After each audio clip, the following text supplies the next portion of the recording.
अभिनव, अभिनव बेटा भाग जा यहाँ से, नहीं तो ये लोग तुझे भी मार डालेंगे। अभिनव के पिता संजय ने दर्द में कराहते हुए अपने 5 साल के बेटे अभिनव से कहा। उनके हाथ में गोली लगी थी। अभिनव और संजय रात के अंधेरे में एक पतली सी गली में छुपे हुए थे। बाहर सड़क पर उनकी गाड़ी खड़ी थी और उसी गाड़ी के पास खड़े थे वो लोग जिन्होंने संजय को गोली मारी थी। नहीं पापा, मैं आपको छोड़कर कहीं नहीं जाऊंगा। जिद मत कर टाइगर, हाँ, मैं अपनी जिंदगी जी चुका हूँ, लेकिन तुझे अभी बहुत कुछ देखना है, बहुत कुछ संभालना है। अब जा जा, संजय ने कहा और अपनी उंगली में से एक सोने की अंगूठी निकालकर अभिनव को थमा दी। उस पर टी गुदा हुआ था। संजय ने अभिनव के माथे को चूमा और अपनी बंदूक लेकर उन लोगों का सामना करने के लिए गली से बाहर निकल गए। घबराया हुआ अभिनव अपने पिता को छुपकर देख रहा था। संजय जैसे अपनी गाड़ी के पास पहुंचे तो एक आदमी ने संजय पर बंदूक तान दी। संजय पर 3 गोलियां दाग दी गई थी। टूटती सांसों के बीच संजय ने अभिनव को देखा और कहा, इस कमीने का चेहरा याद रखना टाइगर। और संजय जमीन पर ढेर हो गया। पापा! अभिनव चिल्लाया और अचानक उसकी नींद खुल गई। पसीने में तरबतर अभिनव अपने बिस्तर पर उठकर बैठ गया और गहरी सांसें लेने लगा। 18 साल। पिछले 18 सालों से ये सपना इसी तरह से अभिनव को परेशान कर रहा था। अभिनव ने पहले अपनी उंगली में पहनी उस अंगूठी को देखा और फिर बाथरूम की तरफ बढ़ने लगा। अभिनव गुड़गांव में रहता था और डिलीवरी बॉय का काम करता था। हालांकि इस काम में उसका मन नहीं लगता था, लेकिन अनाथ आश्रम से निकलने के बाद उसके पास ये करने के अलावा और कोई चारा नहीं था। 18 साल की उम्र में अनाथ आश्रम से निकलने के बाद उसने अपना खर्च खुद उठाना शुरू कर दिया था। उसकी जिंदगी में बस एक ही खुशी थी, उसकी गर्लफ्रेंड वैभवी। जब भी वो वैभवी को देखता तो अपने सारे दुख भूल जाता था। और आज तो वैभवी का जन्मदिन था, इसीलिए अभिनव जल्द से जल्द उससे मिलना चाहता था। भैया, ये केक कितने का है? शाम को जब अभिनव ने अपना काम खत्म किया तो वो एक बेकरी पर आ गया था। 600। अच्छा, और ये पेस्ट्री? 60। ठीक है, एक पेस्ट्री पैक कर दो, अभिनव ने दुकानदार से कहा। असल में अभिनव और वैभवी ने यह तय किया था कि वो पाई पाई जोड़कर अपने लिए किराए का एक बड़ा घर लेंगे और इसलिए वो पैसे वेस्ट नहीं करना चाहते थे। पेस्ट्री लेकर अभिनव खुशी खुशी वहां से निकल गया। कुछ देर के बाद जब वो वैभवी के कमरे के बाहर पहुंचा तो उसने पाया वहां काफी रंगीन लाइट चल रही थी और वहां से तेज म्यूजिक की आवाज आ रही थी। अभिनव हड़बड़ाते हुए ऊपर पहुंचा और घंटी बजा दी। वैभवी ने कमरे का दरवाजा खोला। अभिनव ने जैसे ही वैभवी को देखा तो उसके होश उड़ गए। उसने पूछा, ये सब क्या है? वैभवी ने महंगा सा वन पीस पहना हुआ था और उसके सिर पर एक छोटा सा ताज था। कमरा चारों तरफ से सजा हुआ था। टेबल पर एक बड़ा सा केक, शराब और खाना रखा हुआ था। वहां बहुत सारे मेहमान आए हुए थे। ये कौन है वैभवी? देख नहीं रही, ये डिलीवरी बॉय है। पर हम ऑलरेडी केक लाए तो थे, फिर तूने पेस्ट्री क्यों मंगवाई?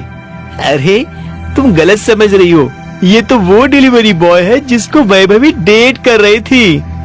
माय गॉड, एक डिलीवरी बॉय को डेट? वैभवी, तेरा स्टैंडर्ड इतना कैसे गिर गया? अभिनव को ये सुनकर बुरा लगा, लेकिन इससे पहले कि वो कुछ कहता इतने में पीछे से आवाज आई, हैप्पी बर्थडे वैभवी। अभिनव ने पलटकर देखा तो पाया कि वहां देवेन सूट बूट में खड़ा था। अभिनव देवेन को अच्छी तरह से जानता था। वो एक बड़े बाप का लड़का था और हर वक्त वैभवी के आसपास मंडराता रहता था।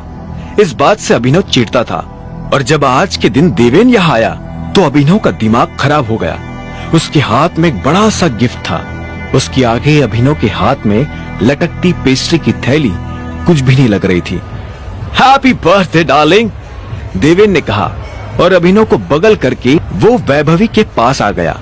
उसने वैभवी को गिफ्ट दिया और उसे कसकर गले लगा लिया।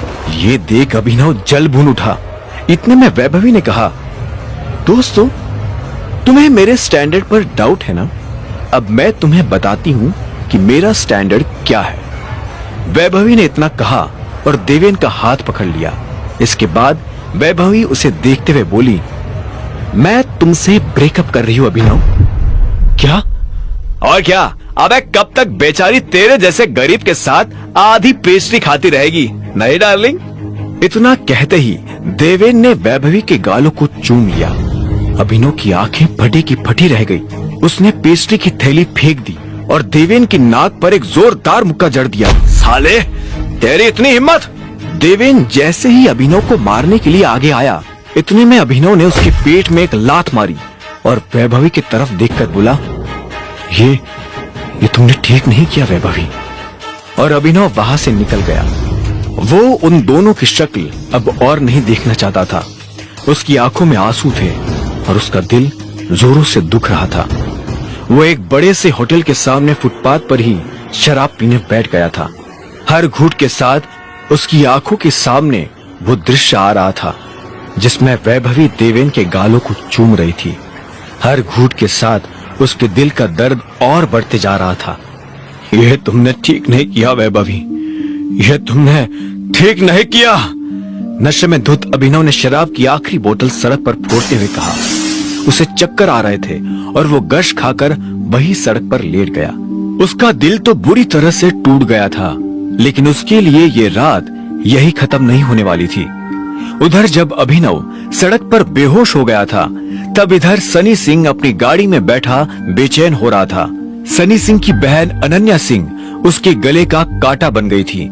सनी अपने दादा हरदेव पाल सिंह की नजर में आने के लिए और अनन्या को रास्ते से हटाने के लिए कुछ भी कर सकता था, और आज वो अपनी गाड़ी में अपने आदमियों के साथ निकल पड़ा था अपनी बहन को सबक सिखाने के लिए। इधर कुछ देर के बाद अभिनव के बगल से सनी सिंह की महंगी सी गाड़ी गुजरी। जैसे ही सनी की नजर अभिनव पर पड़ी तो उसने गाड़ी रुकवाई और नीचे उतरकर अभिनव के पास चला गया। वो अभिनव को मुस्कुराते हुए देख रहा था। सनी के आदमी भी उसके पीछे उतरे। उनमें से एक ने हिचकिचाते हुए कहा, बॉस, ये हमारे पास टाइम नहीं है। सुबह होने से पहले अगर हमने इसे अनन्या के कमरे में नहीं डाला तो हमें दोबारा इस काम को करने का मौका नहीं मिलेगा, सनी ने कहा और अभिनव को गाड़ी में डालने का इशारा कर दिया। उन्होंने अभिनव को गाड़ी में डाला और वहां से रवाना हो गए। कुछ देर के बाद सनी की गाड़ी एक बड़े से होटल के बाहर आकर खड़ी हो गई। सनी ने अपने आदमियों से कहा, इसकी पैंट उतारो और रूम नंबर 409 में ले चलो। सनी के आदमी अभिनव को उठाकर सीधा रूम नंबर 409 में घुसे और उन्होंने अभिनव को बहुत आहिस्ते से उस बिस्तर पर लेटा दिया। वहाँ पहले से सनी की बहन अनन्या लेटी हुई थी। सुबह जब अभिनव की करवट बदली तो उसका हाथ एक नर्म हाथ से टकरा गया। अभिनव की नींद टूटी और उसने देखा कि वो एक अनजान लड़की के बगल में बिना पैंट के लेटा हुआ था। इधर अनन्या की भी नींद खुल गई। अपने आप को इस हाल में पाया तो गुस्से में अभिनव के गाल पर एक जोरदार थप्पड़ मार बोली, ये तुमने मेरे साथ क्या किया? कौन हो तुम और मेरे कमरे में कैसे आए? और ये तुमने पैंट क्यों नहीं पहनी है? अनन्या ने खींचते हुए कहा। अभिनव को कुछ समझ नहीं आ रहा था, फिर भी उसने कोशिश की और बोला, वो मैं। इतने में अनन्या के कमरे का दरवाजा खुला और सनी अपने आदमियों के साथ अंदर आ गया। शेम ऑन यू बहना, मुझे तो पहले से तुम्हारे कैरेक्टर पर डाउट था। मैंने कितनी बार दादाजी को समझाया पर वो हर बार बोले नहीं, मेरी अनन्या ऐसा नहीं कर सकती। इसलिए मैंने उन्हें अपनी पोती की रंगरलियों का लाइव टेलीकास्ट दिखाने के लिए यही बुला लिया। सनी के मुंह से दादाजी का नाम सुन अनन्या घबरा गई। वो हाथ जोड़ बोली, भाई मुझे सच में नहीं पता क्या हुआ, कैसे हुआ। मैं तो इस लड़के तक को पहली बार देख रही हूँ। मैं भी, और हम दोनों के बीच ऐसा कुछ नहीं हुआ है जैसा। इससे पहले कि अभिनव सफाई देता, अनन्या और सनी के दादा हरदेव पाल सिंह कमरे में पहुंच चुके थे। उनके पहनावे से समझ आ रहा था कि वो बहुत अमीर आदमी थे। अनन्या को इस हाल में देख उनकी आंखें गुस्से में लाल हो गई थी। मुझे तुमसे ये उम्मीद नहीं थी। दादाजी, जैसा आप समझ रहे हैं वैसा बिल्कुल नहीं है। अनन्या, तुम्हें अच्छी तरह से पता था नियम क्या है, फिर भी तुमने उसे तोड़ दिया। और तू? जब अभिनव की नजर हरदेव से मिली तो उसे लगा वो अपनी आंखों के सामने मौत देख रहा है। हरदेव उसके पास आए और बोले, तू मेरी पोती के साथ सोया था ना? हमारे परिवार के कानून के हिसाब से आज से तू सिंह परिवार का दामाद है। क्या?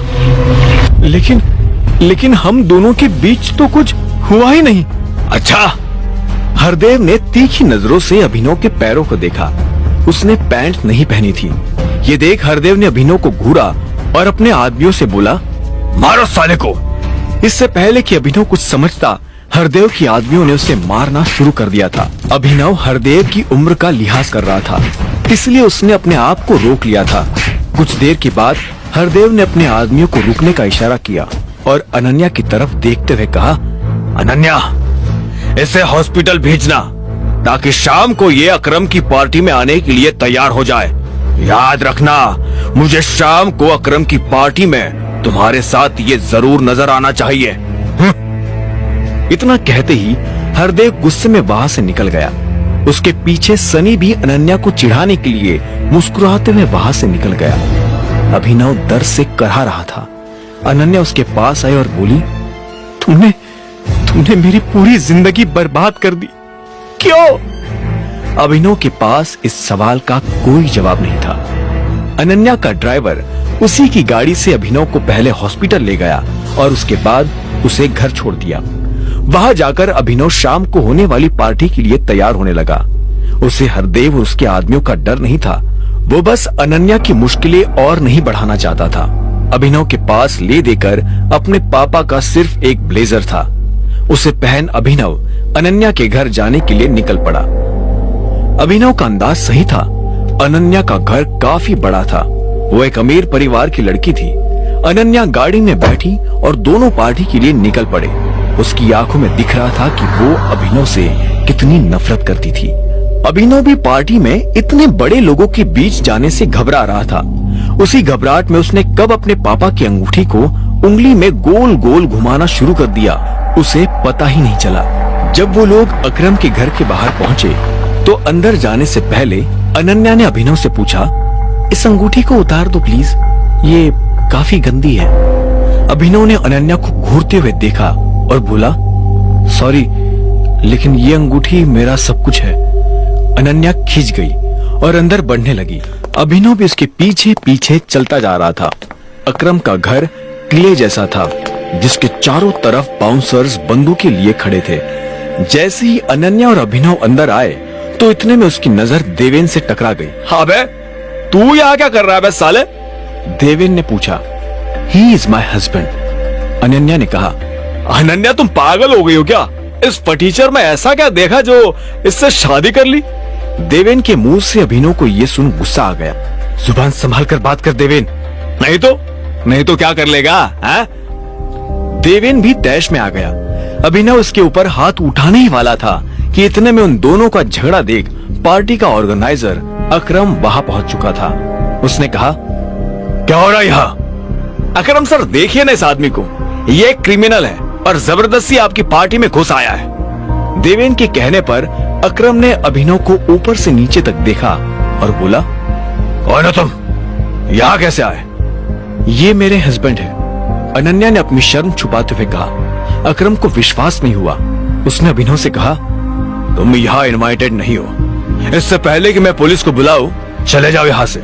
अभिनव ने देवेन को गुस्से में देखा, अपना हाथ नीचे किया और वहां से निकलने लगा। देवेन भी उसे जाता देख मुस्कुराया और बोला, थैंक यू अकरम सर। और अनन्या, तुम भी इससे दूर रहना, साला गरीब। इतने में अकरम ने कहा, एक मिनट रुको। अभिनव रुका और पलटकर अकरम को देखने लगा। अकरम अभिनव के पास आकर उसकी अंगूठी को देखने लगा और बोला, क्या मैं तुमसे 2 मिनट बात कर सकता हूँ अकेले में? मुझसे? हाँ, आओ मेरे साथ, अकरम ने कहा और अभिनव का हाथ पकड़कर उसे अपने साथ अंदर ले जाने लगा। अनन्या, देवेन, सनी और पार्टी में मौजूद बाकी लोग ये देख हैरान हो गए थे। कुछ देर के बाद जब वो अकरम के कमरे में पहुंचे तो अकरम ने दरवाजा बंद किया और अभिनव के पास आकर बोला, क्या मैं तुम्हारी ये अंगूठी देख सकता हूँ? क्यों? चिंता मत करो, मैं इसे मांग नहीं रहा, बस मुझे कुछ देखना है, प्लीज। अभिनव उसकी बात सुन हिचकिचाया। और आखिर में अंगूठी उतार कर उसे दे दी। अकरम ने उसे उलट पलट कर देखा। उस अंगूठी के अंदरूनी भाग में टी लिखा हुआ था। उसे पढ़ते ही अकरम के दिल की धड़कनें तेज हो गई और उसने अभिनव के पैरों में गिरते हुए कहा, टाइगर। अभिनव ने अकरम के मुंह से ये शब्द सुना तो वो हैरान हो गया। उसे अचानक से अपने पिता के वो आखिरी शब्द याद आ गए जो उन्होंने अभिनव से विदा लेते हुए कहे थे। लेकिन अभिनव हैरान था। उसे समझ नहीं आ रहा था कि अकरम ये सब कैसे जानता था। इससे पहले कि वो कुछ कहता, अकरम ने कहा, आखिरकार हमने तुम्हें ढूंढ ही लिया टाइगर। टाइगर? हाँ, मैं पिछले 18 सालों से तुम्हें ढूंढ रहा हूँ। तुम हमारे टाइगर हो टाइगर, हमारे इस हजारों करोड़ के बिजनेस एम्पायर के वारिस, जिसे हम तीनों दोस्तों ने मिलकर खड़ा किया था। मैं, तुम्हारे पापा संजय गढ़वाल और राणा अग्निहोत्री।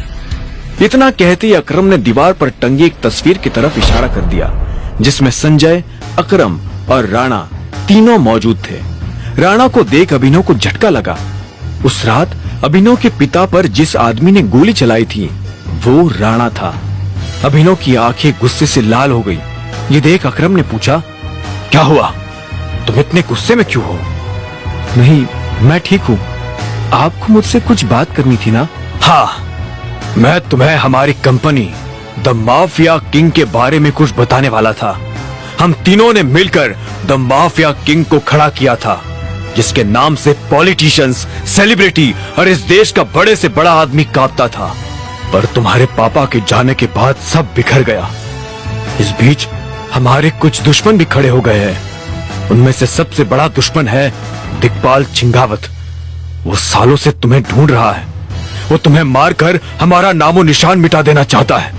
फिलहाल द माफिया किंग का सारा काम राणा का बेटा मोंटी संभाल रहा है, लेकिन अब से कंपनी की भागदौड़ तुम्हारे हाथ में होगी। अपने पिता के काम को अब तुम्हें ही आगे बढ़ाना है टाइगर। ये सुनते ही अभिनव के कान खड़े हो गए थे। कल तक उसकी जेब में 100 रुपये भी नहीं थे और आज अचानक वो हजारों करोड़ की कंपनी का मालिक हो गया था। अब आगे क्या होने वाला था? क्या अभिनव अपने पिता का बदला ले पाएगा? कैसे एक डिलीवरी बॉय संभालेगा अपने पिता की हजारों करोड़ की कंपनी द माफिया किंग? जानने के लिए सुनते रहिए।